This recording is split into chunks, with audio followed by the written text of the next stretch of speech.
Soy Fernando Díaz Villanueva, hoy es 10 de septiembre de 2022 y esto es La Contracrónica.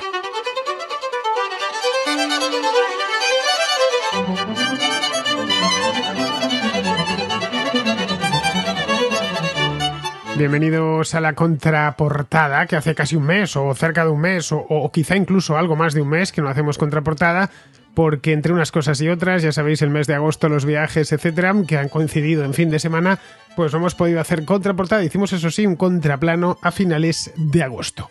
Así que ahora, 10 de septiembre, recuperamos el programa de libros, que ya se mantendrá, espero, pues todo el curso académico, todo este año, salvo cuando yo no esté en Madrid, que en ese caso, pues evidentemente no podré hacer ni este, ni el contraplano, ni la contrarréplica de los domingos. Pero bueno, si estoy aquí ya sabéis que no falta nunca, ni estos dos programas culturales, ni la contrarréplica del domingo.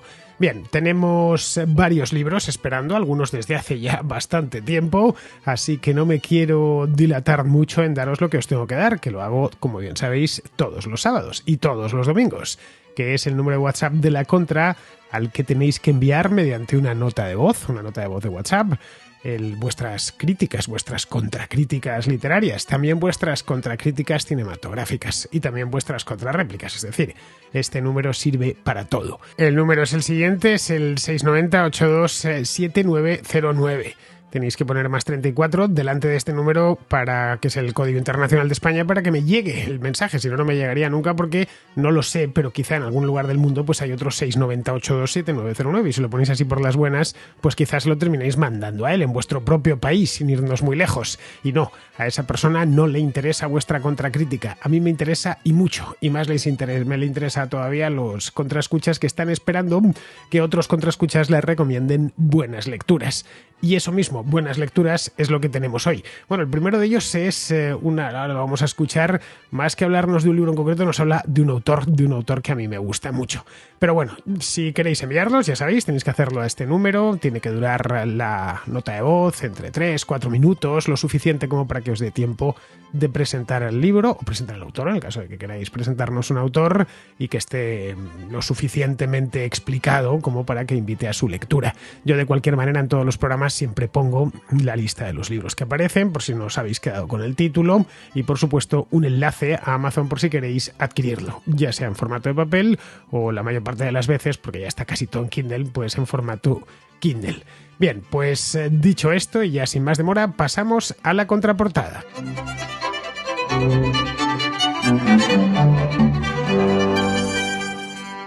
Empezamos con Daniel, que está en Estados Unidos y que nos trae de nuevo un libro que ya pasó por aquí hace más de 2 años y medio, a principios de 2020, en febrero de 2020. He ido a mirarlo. El libro es Economía Básica de Thomas Sowell.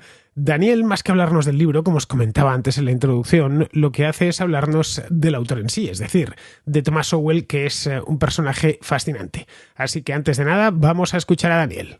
Estuve escuchando tu reseña del libro de Thomas Sowell, Basic Economics, o Economía Básica, y me parece interesante agregar unos par de datos relevantes sobre Thomas Sowell. Actualmente es Senior Fellow del Hoover Institution. Hoover Institution es como le llaman en Estados Unidos, un think tank, un tanque de pensamiento, una organización de pensamiento que está en la Universidad de Stanford, en California. Sowell va a cumplir 91 años en junio del 2021 y hay una serie de datos curiosos en su biografía. Él en su juventud era marxista e incluso siguió siéndolo mientras estudiaba para obtener su doctorado en la Universidad de Chicago, donde tuvo como profesores a Milton Friedman y George Stigler, entre otros, que terminaron ganando premios Nobel de Economía. Su director de tesis fue George Stigler, precisamente, y él explica que se convirtió al liberalismo económico un verano en el cual hizo una pasantía en el Departamento de Trabajo de Estados Unidos viendo cómo la burocracia funciona y cómo la burocracia es ineficiente e incapaz de resolver los problemas concretos de la gente, él se dio cuenta que la ideología marxista que él profesaba en ese momento era completamente errónea, y a partir de ahí empezó a militar o a pensar en términos de libertad económica y libertad en general. Él reconoce como sus dos más grandes obras uno que se llama El conflicto de visiones, que tú lo explicaste en tu análisis, y otro libro muy importante también que se llama Conocimiento y decisiones, que precisamente analiza todo el complejo proceso de cómo las personas, los individuos en una sociedad usan la información disponible y hacen el mejor uso posible de esa información. Este libro es muy importante porque fue elogiado por Hayek, quien a su vez en 1945 publicó un artículo que se llama El uso del conocimiento en la sociedad. Un artículo que tuvo una enorme influencia en la disciplina económica y que se lo considera uno de los artículos más citados en la literatura especializada. El artículo fue publicado en la American Economic Review, que es el journal más importante de la Asociación Americana de Economía. Un joven conservador negro, se llama Jason Riley, ha producido un documental en Amazon sobre Thomas Sowell. Está disponible en Estados Unidos, no sé si en España. Y en mayo esa misma persona se va a publicar un libro sobre la vida de Thomas Sowell que en inglés se llama Maverick. Sería así como, traducido al castellano, sería algo así como una persona rebelde, una persona que va fuera de lo convencional. Como te dije al principio, estos son apenas algunos datos. Aparte, la gente que hable inglés puede encontrar muchos videos de Thomas Sowell en YouTube, especialmente un programa que lo produce la Universidad de Stanford, el Hoover Institution, que se llama Uncommon Knowledge, o traducido al castellano, conocimiento no común. De nuevo, espero que este pequeño aporte sirva para tus lectores. Te felicito por el programa y bueno, sí, que sigas adelante y sigas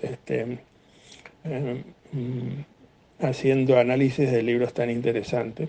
Leí tu lista completa y realmente hay muchísimos libros que he leído y con los cuales estoy de acuerdo que son grandes obras de la literatura científica y general.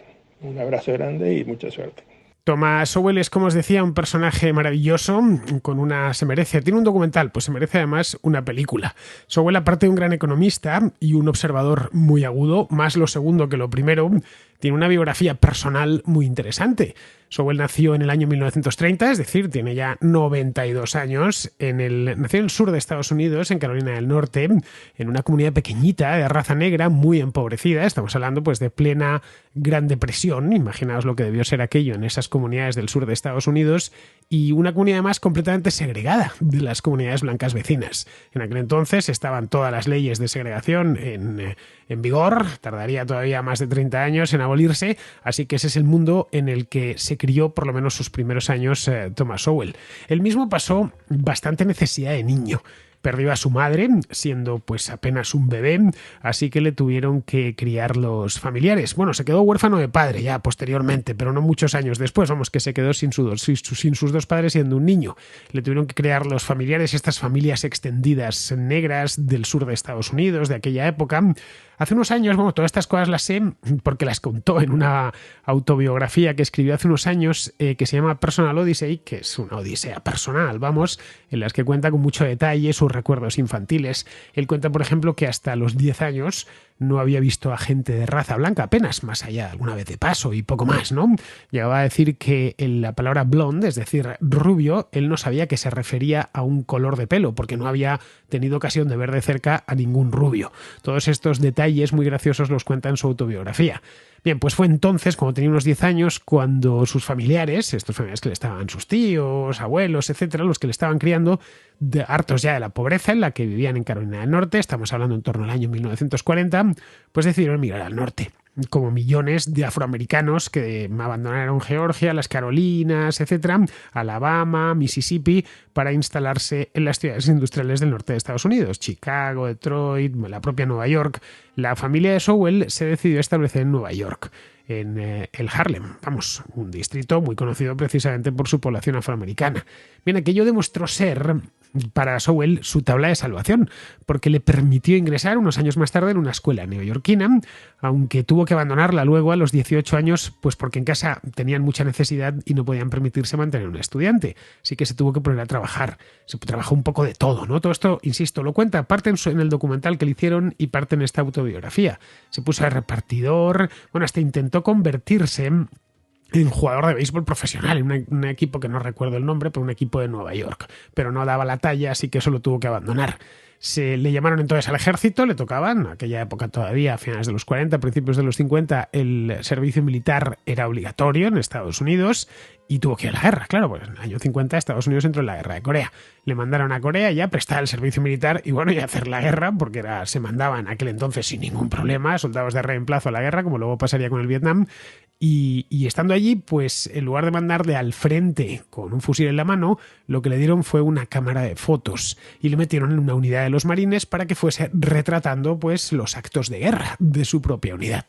Al volver de Corea, estuvo ahí un par de años, traía, claro, buenos informes, se había portado muy bien, había sido un gran fotógrafo, por lo menos, no sé si un gran soldado, y traía muy buenos informes de sus superiores, por lo que encontró un empleo, bueno, más bien un empleillo en la administración, en Washington, D.C., Trabajaba de día en un ministerio, poco menos que de chico de los recados, y de noche iba a Howard.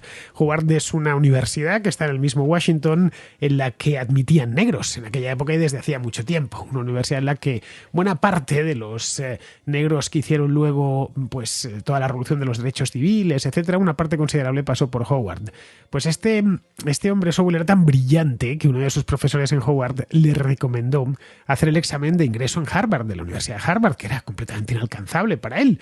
Un negro pobre en Nueva York que había hecho la guerra en Corea y que había vuelto y que estaba tratando de abrirse camino en la administración estudiando por las noches. Bien, lo hizo y le admitieron otorgándole una beca, porque él por supuesto no podía pagar la matrícula con el sueldecillo que tenía en la administración, en el ministerio.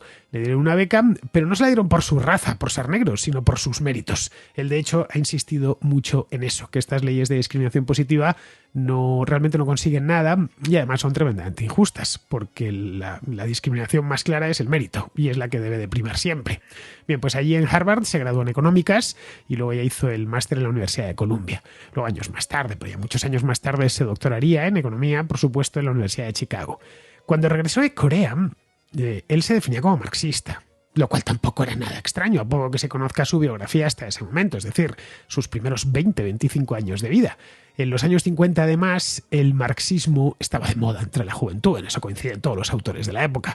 Los nacidos entre los años 20 y los años 30, por lo menos los intelectuales o la gente que iba a la universidad se hicieron todos, bueno, y también entre los años 40. Esto duró, la buena fama del marxismo duró hasta por lo menos los años 60-70, y en aquel entonces estaba muy, pero que muy de moda. Se pensaba que la URSS era un modelo a seguir, vamos, y hasta que Stalin era un gran tipo, que estaba haciendo grandes cosas en la Unión Soviética. Bien, pues fue mientras trabajaba en el Ministerio de Trabajo cuando se dio cuenta lo ineficiente que puede llegar a ser la administración pública. Lo vio con sus propios ojos, vamos, que no le hizo falta que nadie se lo contase. Y ahí es donde comenzó el viaje. Es decir, fue abandonando poco a poco, porque estas cosas se hacen siempre poco a poco, el marxismo, y fue paulatinamente convirtiéndose en un liberal clásico. Años más tarde le preguntaron en una entrevista, pero ya siendo muy mayor, ¿no?, que le había llevado a dejar el marxismo. Se dijo así el entrevistador: bueno, usted joven era marxista, ¿qué es lo que le empujó fuera de aquello?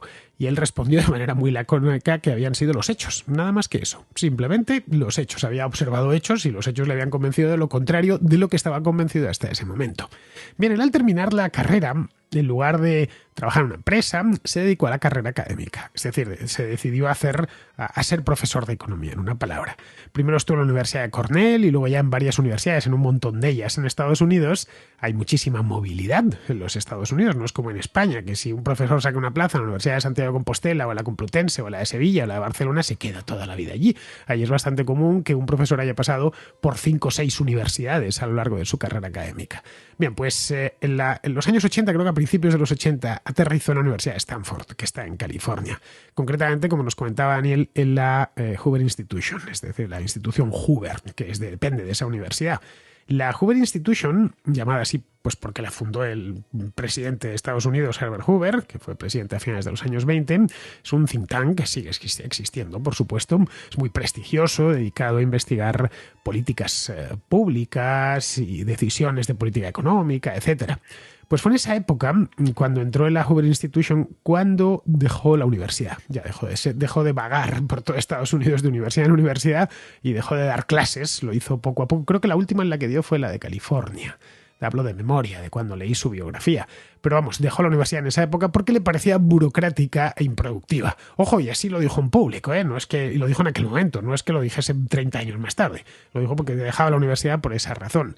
Y es cuando coincidió aquello cuando empezó a publicar sus grandes obras, de las cuales he leído unas cuantas. No todas, porque Sowell tiene muchísimo publicado, pero sí unas cuantas, porque a mí Sowell me gusta desde hace un montón de años, pues más de 20. No os digo más. Hoy conseguir los libros de Sowell es muy fácil, pero te los descargas en el Kindle y asunto resuelto.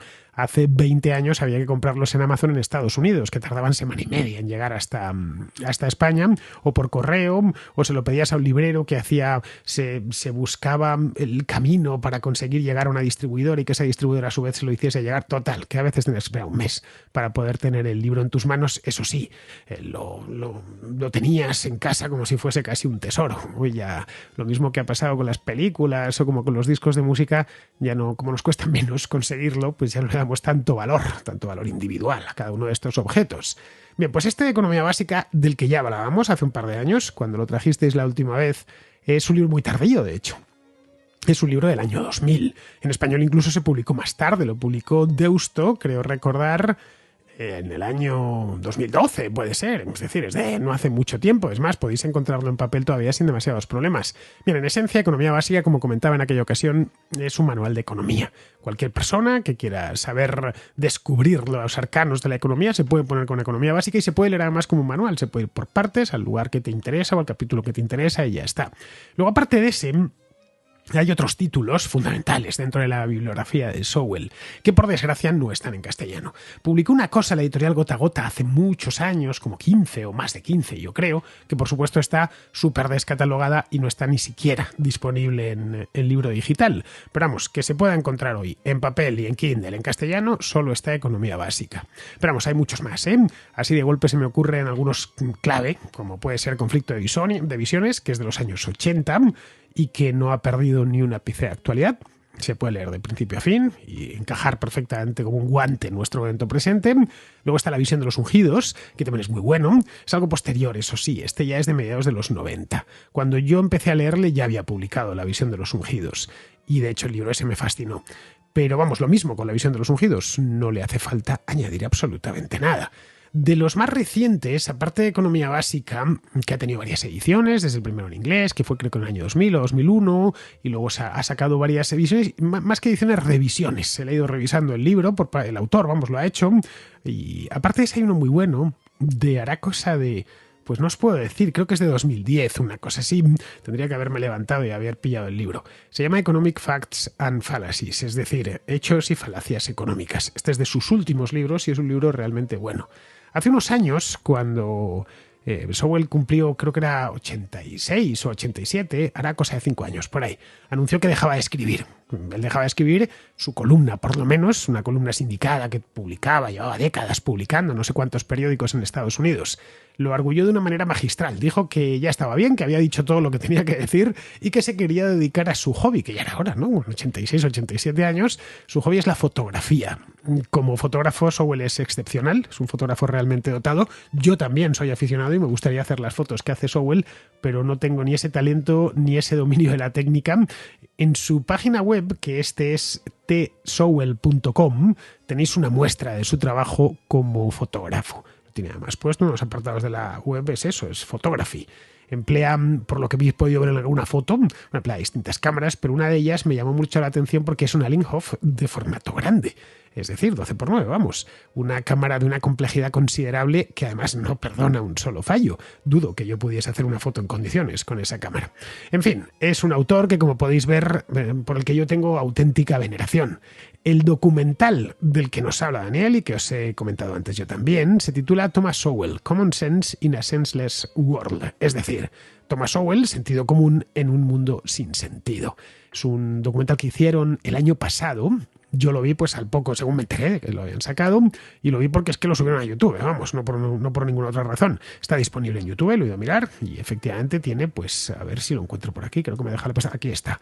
Tienen 4 millones y pico de visualizaciones. Sí, lo subieron aquí hasta el 25 de enero de 2021, pues hace ya va para 2 años. Mira, el documental está muy bien, dura 1 hora exactamente, y como os digo, está disponible en YouTube, así que os dejo el enlace abajo, en la descripción del programa.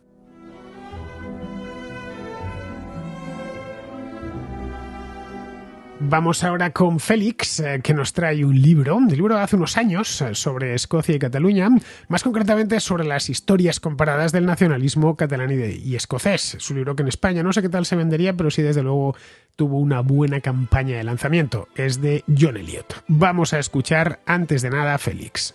El libro que quiero comentar se titula Escoceses y catalanes, unión y desunión, de John Eliot. Se publicó en el 2018, yo me lo leí al año siguiente, en el 19. Los números de página que citaré se han de tomar solo como aproximación, porque me leí la edición inglesa. Mi libro lo tengo muy subrayado y además fui tomando notas, de modo que lo que escribo aquí es muy poco en relación con lo que habría que decir. La impresión que me dio una vez leído es la de una obra de encargo. Es como si el autor buscase no contrariar a nadie. De modo que dice que las cosas eran de un modo, pero también del otro, y habla de modo general, jugando a la equidistancia. Me resultó interesante lo que Eliot cuenta de la historia entre Inglaterra y Escocia, sus guerras, sus fricciones, sus acuerdos. También lo relativo a la guerra de sucesión en España a primeros del 18. Me llama la atención cuando Eliot nos dice lo que a él le parece natural. Página 21 dice que es natural que catalanes, valencianos, aragoneses se aferrasen a sus leyes y libertades en vista de las amenazas supuestamente proferidas por la reina Isabel, por algo que dicen que dijo. Era igualmente natural que los catalanes, valencianos, aragoneses mirasen a su pasado en busca de una narrativa que les ayudase a protegerse de los reales o supuestos designios de un vecino arrogante y presuntuoso para minar su identidad nacional y privarles de sus derechos. Página 105, 112, 113. Eliot habla de enemigos de Inglaterra para referirse al apoyo extranjero a facciones rebeldes dentro de su seno. Pero cuando habla de España, sin embargo, a ese apoyo extranjero, léase Inglaterra en la guerra de sucesión, no lo llama enemigos de España. Aquí utiliza los neutros términos poderes aliados o ayuda aliada. Página 116. A diferencia de Cataluña, Escocia estaba unida a una economía pujante. Inglaterra iba de maravilla, crecía su producción, su renta per cápita, su comercio con las colonias. Página 170. Al desaparecer una Escocia independiente, los escoceses recondujeron de manera obvia sus lealtades hacia una nación británica, cuyo imperio debía tanto al valor, energía y resistencia de miles de hombres y mujeres escoceses. Los catalanes tenían menos razones para identificarse con la empresa de construcción del imperio español, en la cual habían jugado un papel tan pequeño. Páginas 125-126. Habla del nacionalismo inglés. Los escoceses son despreciados. Página 179. Escocia, un país en busca de agravios. Y yo me pregunto cómo puede ser que Escocia viva para la queja y la búsqueda de agravios de los que quejarse, pero no estaban tan fantásticamente integrados en la Unión, con su prosperidad económica, su ilustración escocesa, su participación en una Gran Bretaña imperial, garante de las libertades y exitosa? Página 130. Eliot dice que la Iglesia católica en España y la censura eran un obstáculo para el progreso, que se impedían el desarrollo de la diversidad y la tolerancia hacia la disidencia. Página 175 habla de oscurantismo clerical en España. Y yo me pregunto, ¿a qué llama oscurantismo, Eliot? Me pregunto si la Iglesia en Gran Bretaña no era oscurantista, si sus ministros no eran oscurantistas. Para Eliot, supongo, la Iglesia anglicana y la presbiteriana en Escocia debían de ejemplificar la tolerancia y la madurez. Pese a todo ello, recomiendo la lectura de este libro. Eso sí, también recomiendo un ojo crítico, atento a esas gafas rosadas que se pone el autor cuando nos narra historias de su país, y las oscuras cuando se trata de España. Eso es todo. Gracias por tu programa, Fernando, y hasta otra.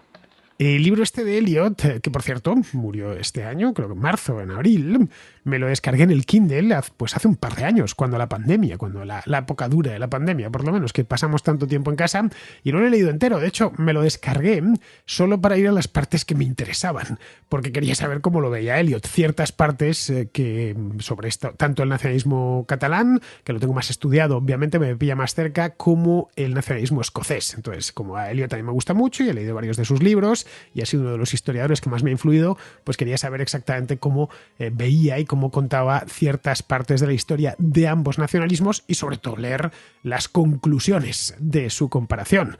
A mí como historiador siempre me gusta la manera que tiene de procesar la información, me parecía un tipo muy honesto desde el punto de vista profesional y además conoce muy a fondo la historia de España, es decir, que se ha metido a hablar sobre el nacionalismo catalán de un país que está en un país que él conoce bastante bien.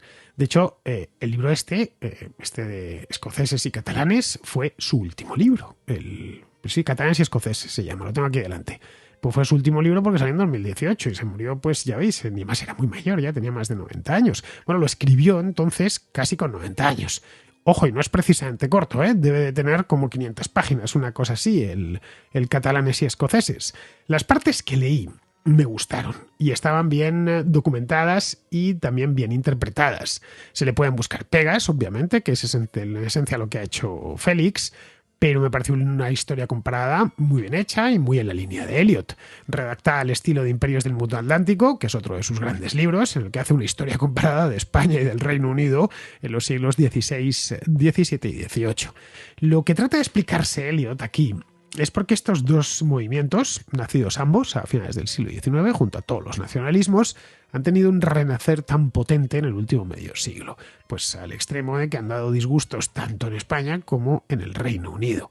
Cuando habla de la desafección de la burguesía catalana hacia España a finales del siglo XIX, creo que da en la tecla, que nos lo acaba de comentar Félix, pero yo creo que da en la tecla.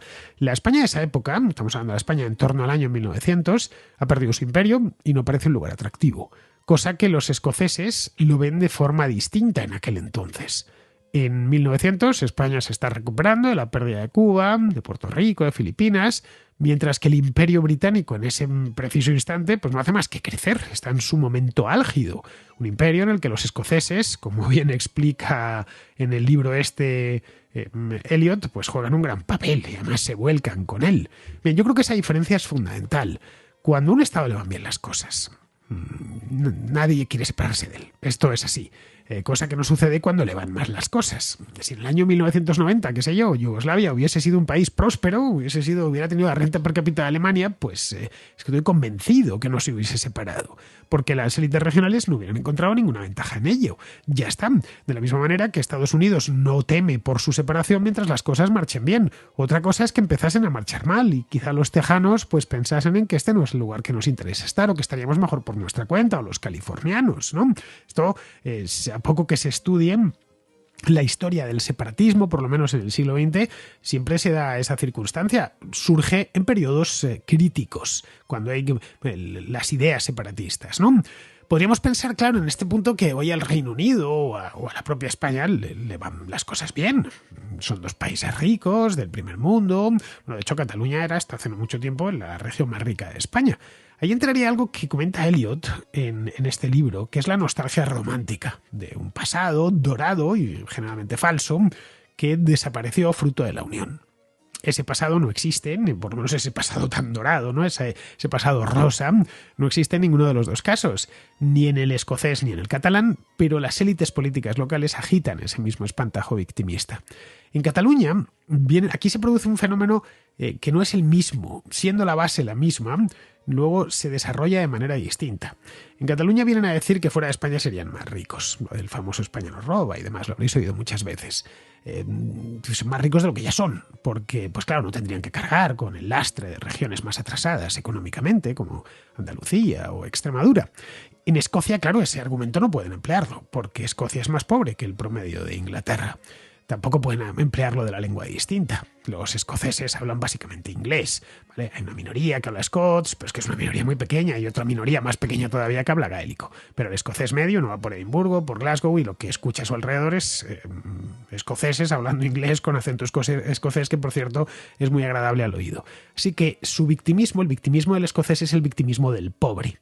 Lo que vienen a decir es: ¿veis lo atrasados que estamos? ¿Veis lo mal que nos va? Bien, eso es culpa de los ingleses, que nos ignoran y nos desprecian. Y por su culpa estamos atrasados. Si fuésemos independientes, nos iría mucho mejor, explotaríamos nuestro petróleo, estaríamos en la Unión Europea, en fin, nada que no conozcamos del nacionalismo escocés. En el caso catalán es distinto, o ha sido distinto. Lo que dicen es: ¿veis lo ricos que somos? Sí, claro, evidentemente, pues a la vista está de la diferencia que hay. Hoy ya no es tan una cosa tan que se note tanto como que sea en los años 60 o 70, pero bueno, vienen a decir eso. Pues cuando les han dicho sí, claro, evidentemente somos los más ricos, somos los mejores, bien, pues lo seríamos mucho más sin tener que cargar con el resto de España, especialmente con algunas regiones, ¿no? En Cataluña el victimismo es más de tipo cultural, de ahí su obsesión con la lengua. Todo esto lo apunta Eliot en el libro, en el que, por cierto, es muy crítico con ambos nacionalismos, pero sin caer en el nacionalismo británico ni en el nacionalismo español. Respecto a lo que comenta Eliot de la libertad religiosa, que ha dicho Félix, ¿no?, que habla del oscurantismo religioso en España. A ver, Félix, en España sí hubo oscurantismo religioso, no nos vamos a engañar. En el Reino Unido también lo hubo, por supuesto, con la diferencia de que en el Reino Unido la reforma fue incompleta. Se persiguió a los católicos, por supuesto, y eso está perfectamente documentado, pero fue una reforma incompleta. El rey se reformó, decretó la reforma, creando la Iglesia anglicana, pero nunca pudo eliminar el catolicismo por completo. Siempre hubo católicos en el Reino Unido después de la reforma. A los católicos se les discriminó. No olvides que la Paz de Westfalia no aplica al Reino Unido, es decir, no obligan a todos los ingleses como si obligaron, pues qué sé yo, a todos los sajones a convertirse o a marcharse. En Inglaterra no fue así. A los católicos se les discriminó durante mucho tiempo, pero no se les expulsó del país. No podían ser parlamentarios, ni alistarse en el ejército, ni nada de eso. Los españoles protestantes es que directamente no podían serlo. Tenían que abjurar del protestantismo o marcharse. Es una diferencia sustancial. Esas restricciones contra los católicos empezaron a aliviarse ya a finales del siglo XVIII y luego ya continuaron durante el siglo XIX. Esto en la historia del Reino Unido tiene un nombre, lo llaman la Catholic Emancipation. Respecto a los judíos, en fin, en España no se podía ser judío, se habían expulsado en 1492 y nunca más hasta el siglo XX se les volvió a abrir la puerta. En el Reino Unido se expulsaron antes, fueron expulsados de Inglaterra en el siglo XIII. Pero les permitieron asentarse de nuevo a mediados del siglo XVII, en 1650 exactamente. Y en el siglo XVIII les dieron incluso la nacionalidad. De ahí que la cantidad de judíos que había ya en Inglaterra establecidos, familias judías, era muy grande en el siglo XIX. En esta misma época, la época de la reina Victoria, aunque los anglicanos seguían teniendo algunos privilegios, en el Reino Unido imperaba ya la libertad de culto. Bien, nada de eso sucedió en España. En la Constitución de Cádiz se prohibió de forma explícita cualquier otra religión que no fuese la católica. Esto es así, es que lo dice la Constitución de Cádiz. He ido a buscar el artículo. Es el número 11 y dice lo siguiente. Lo tengo aquí. La religión de la nación española es y será perpetuamente la católica, apostólica y romana, única verdadera. La nación la protege por leyes sabias y justas y prohíbe el ejercicio de cualquier otra. Prohíbe el ejercicio de cualquier otra. En España, ni con la Constitución de 1812 se permite la libertad de culto. Aquí la libertad religiosa completa no se aprobó de forma definitiva hasta la Constitución de 1869. Bueno, y no fue muy definitivo porque aquella Constitución duró poco. En la de 1876, la de la Restauración, se permitió la libertad de culto. Claro, ya a finales del siglo XIX no se podía prohibir, pues qué sé yo, que los judíos, que ya apenas quedaban en España, alguno que había vuelto, pero muy pocos, vamos, o que los protestantes tuviesen sus propios ritos y sus propias ceremonias. Pero vamos, el ejercicio de otros cultos conforme a esta Constitución de 1876, que cualquier culto que no fuese católico tenía que ser en privado. Ojo, y así siguió siendo durante el franquismo, ¿eh? Así que, Félix, como ves, aquí sí que hay una diferencia en el tema religioso. La intolerancia religiosa duró mucho más en España que en el Reino Unido. Y esto no me lo estoy inventando, es que están los hechos ahí. Bien, vamos ahora con Rómul, que es de Barcelona y que nos trae un ensayo histórico sobre el gran juego de Asia. Para la contracrónica traigo un libro en inglés. Al menos no lo he encontrado traducido al español. Espero que no sea un impedimento para poder aparecer en la contracrónica. Si se tiene un nivel medio de inglés, se puede leer con bastante facilidad.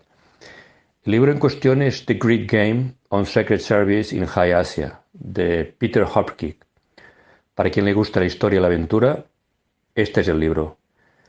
The Great Game, o en español El Gran Juego, se denominó al juego del gato y el ratón que jugaron en la mayor parte del siglo XIX en Asia Central dos de las potencias de la época, la Inglaterra victoriana y la Rusia zarista. En juego estaba la joya de la corona, como denominaban los ingleses a la India, por entonces una de sus colonias.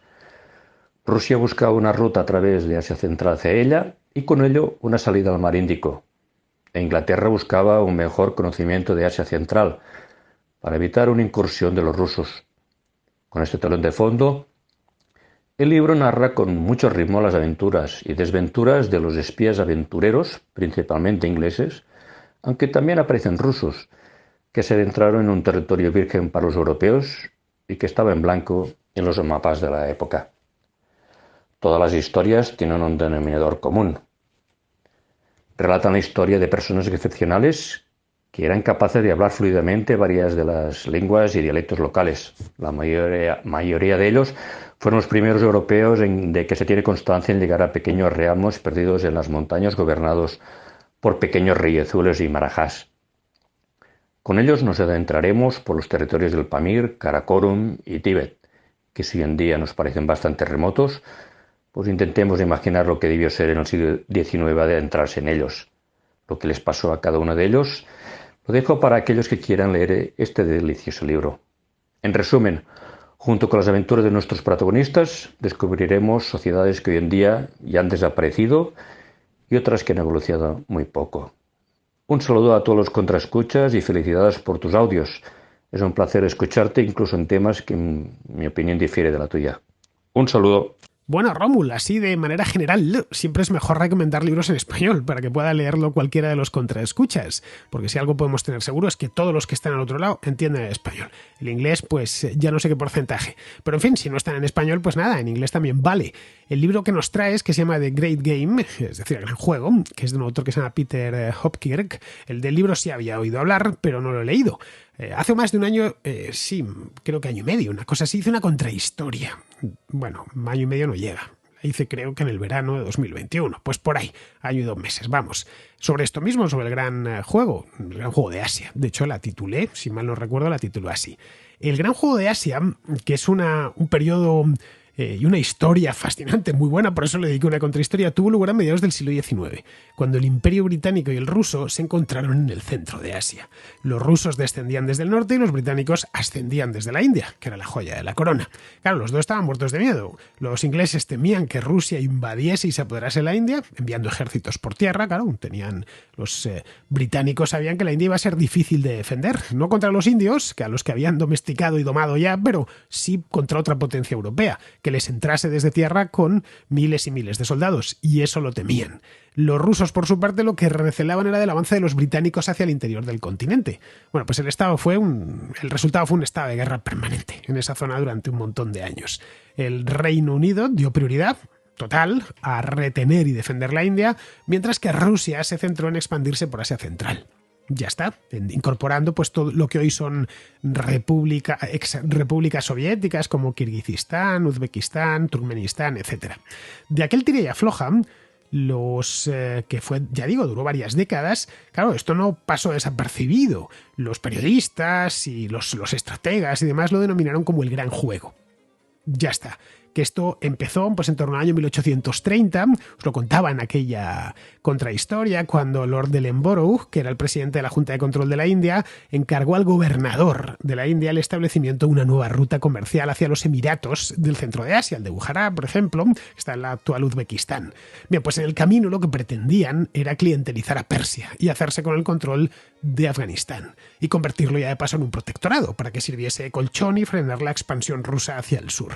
Esto entendían que protegería a la India y con ello pues las rutas comerciales marítimas del Reino Unido, ya que impediría pues que Rusia se hiciese con un puerto en el Golfo Pérsico o en el Mar Arábigo.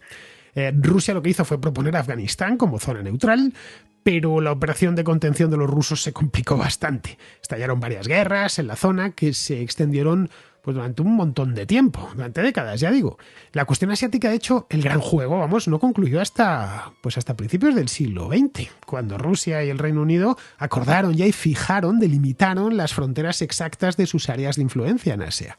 Eso dio lugar al nacimiento de algunos estados modernos, como puede ser el de Afganistán, que es cuando adquieren sus límites actuales, sus fronteras actuales y su propia configuración. Pero claro, ya para principios del siglo XX este término, tan bonito por cierto como el gran juego, The Great Game, ya había hecho fortuna literaria y periodística.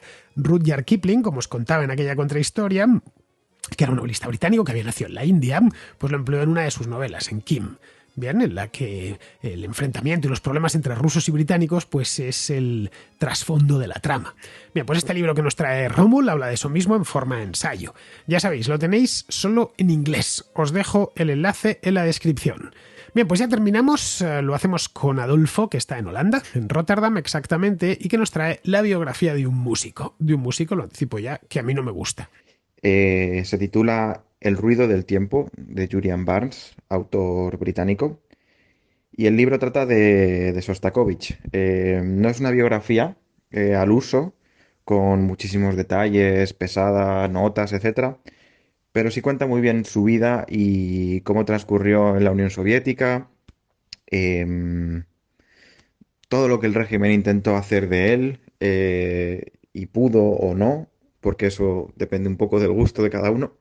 Se dice que los rusos querían hacer de él el Beethoven rojo y él jugó un poco con el arte y la política para crear su obra. Es una maravilla, la verdad, es escucharle. Me he acordado de este libro porque viendo Gambito de Dama, el momento en que un ajedrecista soviético visita Estados Unidos, eh, cuenta muy bien el libro cómo se hace este tipo de viajes, cómo los hacían con tantísima seguridad. Sostakovich era una persona que se decía que dormía vestida y con la maleta hecha porque él pensaba que en cualquier momento iban a detenerle.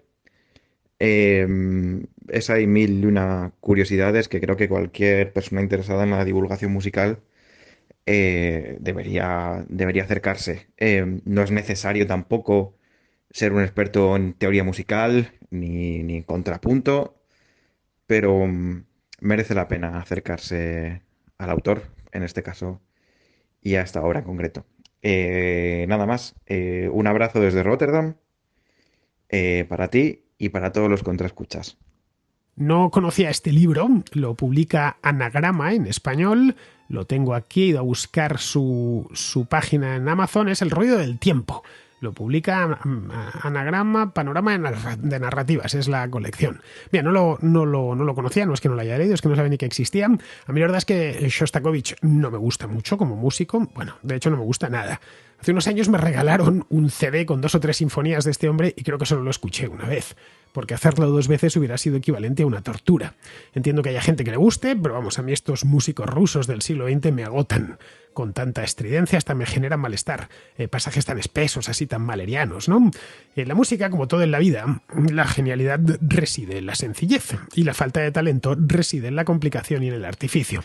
Pero bueno, ahí os dejo esta biografía de Shostakovich, que aparte de componer sinfonías horrorosas, por lo menos a mi juicio.